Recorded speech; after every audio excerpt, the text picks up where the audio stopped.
Lecture du livre des Actes des Apôtres. En ces jours-là, les frères dispersés par la tourmente qui se produisit lors de l'affaire d'Étienne allèrent jusqu'en Phénicie, puis à Chypre et à Antioche, sans annoncer la parole à personne d'autre qu'aux Juifs.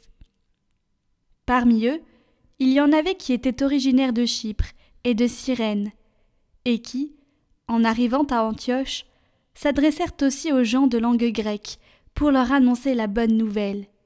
Jésus est le Seigneur. La main du Seigneur était avec eux.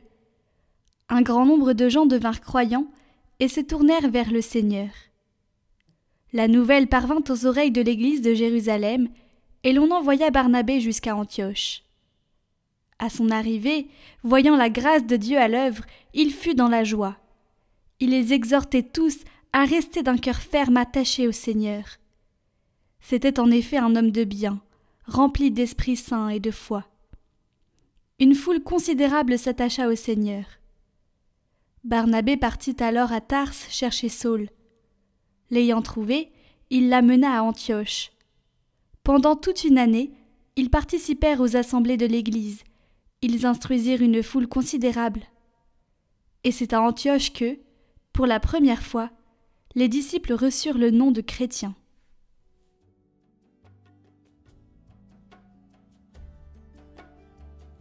Louez le Seigneur tous les peuples. Elle est fondée sur les montagnes saintes. Le Seigneur aime les portes de Sion, plus que toutes les demeures de Jacob. Pour ta gloire, on parle de toi, ville de Dieu. Je cite l'Égypte et Babylone entre elles qui me connaissent. Voyez Tyr, la Philistie, l'Éthiopie, chacune est née là-bas. Mais on appelle Sion ma mère, car en elle tout homme est né. C'est lui, le Très-Haut qui la maintient. Au registre des peuples, le Seigneur écrit « Chacun est né là-bas ». Tous ensemble, ils dansent et ils chantent. En toi, toutes nos sources.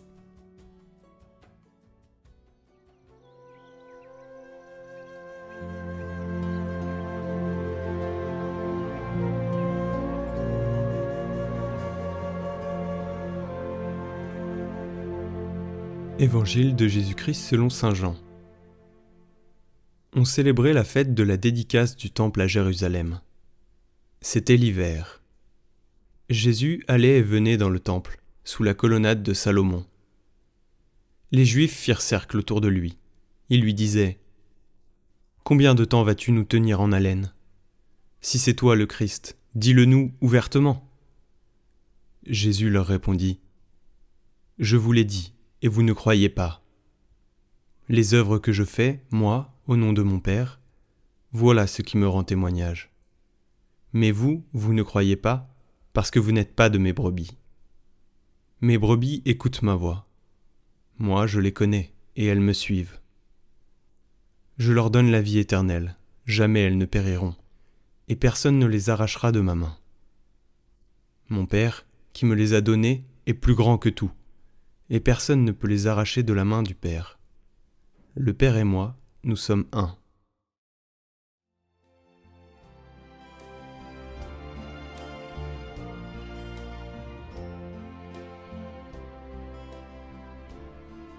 Commentaire de saint Augustin. Combien de temps vas-tu nous laisser dans le doute ? Comme il est égal au Père, le Fils de Dieu ne reçoit pas le pouvoir de juger, mais il le possède avec le Père. Il le reçoit pour que bons et méchants le voient juger parce qu'il est le Fils de l'homme.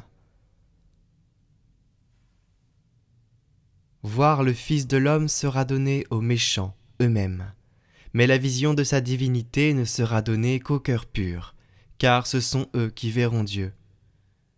Qu'est-ce que la vie éternelle sinon que cette vision qui sera refusée aux impies ? Qu'ils te connaissent, dit le Seigneur, toi le seul vrai Dieu, et celui que tu as envoyé, Jésus-Christ. Comment connaîtront-ils Jésus-Christ lui-même, sinon comme le seul vrai Dieu, lui qui se montrera lui-même à eux ? Il se montrera plein de bonté dans la vision qui le découvrira au cœur pur. Qu'il est bon le Dieu d'Israël, pour ceux qui ont le cœur droit. Dieu seul est bon. Voilà pourquoi quelqu'un qui avait appelé le Seigneur bon maître, en lui demandant conseil pour arriver à la vie éternelle, s'est attiré cette réponse. Pourquoi m'interroges-tu sur ce qui est bon ? Personne n'est bon sinon Dieu seul. C'est que cet homme qui l'interrogeait ne soupçonnait pas à qui il s'adressait et le prenait simplement pour un fils d'homme. Cet aspect que je revais, c'est celui du Fils de l'homme, celui qui a été assumé, celui qui apparaîtra lors du jugement aux impies aussi bien qu'aux justes. Mais il y a une vision de ma condition divine. Quand je l'avais, je ne me suis pas prévalu de ce qu'elle me rendait égal à Dieu, mais je me suis anéanti moi-même pour prendre l'autre condition.